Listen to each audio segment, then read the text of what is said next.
A costly mistake. My story is sad. But it should sound interesting to you, for you are only listening to it. I don't wish you to have the kind of experience which I have had. If you learn some lessons from my story, I shall feel rewarded. I was leading a happy life. What I earned from my meat shop was more than I could spend. There was no other meat shop in the town to which customers could go for meat of the best quality. They could also depend on me for any quantity. I bought select goats and always kept my courtyard well stocked with them. Although I was a mere butcher, people began to show respect to me. I felt proud of my wealth and position. One day a stranger visited my shop. He was an old man. From his appearance, I knew that he came from a faraway land where things were quite costly.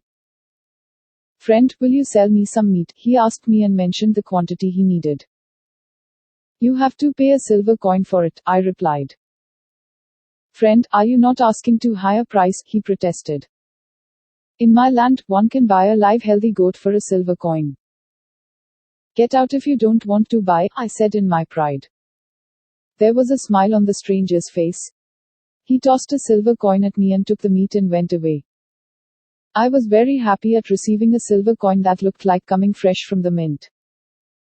It was equal to my full day's profit.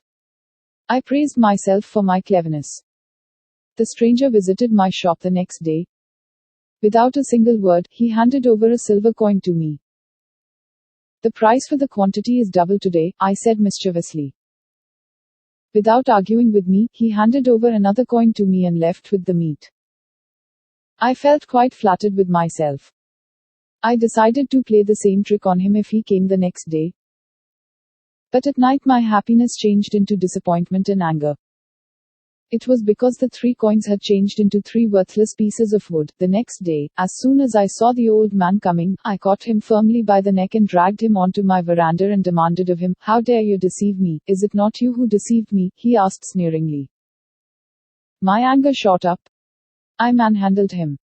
He began to shout in a shrill voice. Passers-by and shopkeepers of the neighborhood rushed in. "What's the matter?" they were curious to know. "He used to buy meat from me for fake silver coins," I informed them. "Gentlemen, am I a fool to pay him silver coins for some meat? The fact is, I found out that this fellow is selling dogs' meat, branding them as goats. Lest I should make his nefarious secret public, he is accusing me of some mischief," proclaimed the old man. I stood speechless at his wicked accusation. "Can you prove what you say?" someone from the public asked him. "I think I can," said the old man. He then led the people into the inner courtyard. Lo and behold, the goats I had kept there had all turned into dogs. I could not explain why some stray dogs should be kept tied up in my courtyard. There was no time for me to tell them that the old man was a wicked wizard. They dragged me to the judge of the city, who ordered for the forfeiture of my property. Not only that, they split my skin with 100 lashes and blinded one of my eyes, and drove me out of the land. After days of travel, I reached another land where I lived as a beggar. Someone warned me, saying, "Never appear before the Sultan, because the Sultan dreads one-eyed persons as evil omens. He might kill you." One day I heard some shouts and gallops, and on inquiry learned that Sultan and his party were coming that way. I ran for life. As the sound of the galloping party came nearer, I pushed up on the door of a house in order to hide inside it. At once 3 hefty men fell on me and began to beat me, shouting, "At last we have caught you, you who have thrice entered our house at this hour when we are out for work and stolen away our food." After they had got tired of beating me, they threw me on the road. I swooned away.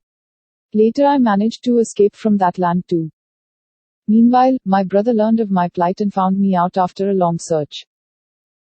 I have survived my ordeals only to tell the people that once you are on the wrong track, you never know what might come upon you. I should be living a happy life had I not been proud and greedy. I had no business to be unfair to that old man, a stranger in my country. I have paid heavily for my arrogance. Thanks for listening. Please do like, share and subscribe to our channel. See you with another story.